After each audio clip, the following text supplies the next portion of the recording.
யாரும் தப்பா எடுத்துக்க கூடாது பார்க்குறவங்க. எல்லாருமே காடுக்கு ஸ்பெஷல். நான் கொஞ்சம் ஸ்பெஷல். என்னன்னு சொன்னா, எனக்கு ரொம்ப ஞானம், அறிவுன்றது கொஞ்சம் குறைவு எனக்கு. ஷார்ப் கை கிடையாது நான். படிப்பும் வராது, எதுவுமே வராத காலம். அதனால காட் என்ன செய்வார்னா, he will take care of me. சில நேரத்தில் நீங்க பார்த்துருப்பீங்க தானே, கொஞ்சம் நல்லா நடக்கிற பையனை கையை பிடிச்சி தரதரன்னு இழுத்துட்டே போவாங்க. கொஞ்சம் நடக்க தெரியாத பையனை என்ன பண்ணுவாங்க, தோல் மேல தூக்கி போட்டு போயிடுவாங்க.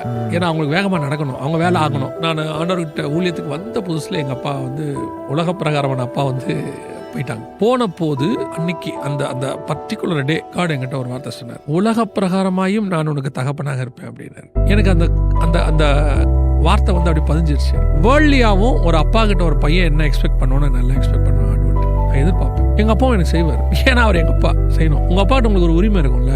இங்க இருக்க யாருமே உங்க அப்பா பாக்கெட்ல கை வைக்க முடியாது. நீங்க வைக்கலாம் தானே, கொடுங்க டாடி, எடுங்க டாடின்னு சொல்லலாம்ல. அந்த மாதிரி காடு கிட்ட நான் பண்ண முடியும். ஏன்னா எங்க அப்பா அதனால எங்க அப்பா என்ன பார்த்துப்பாரு நல்லா. இது வரைக்கும் பார்த்துருக்காரு, இனிமேலும் பார்ப்பாரு.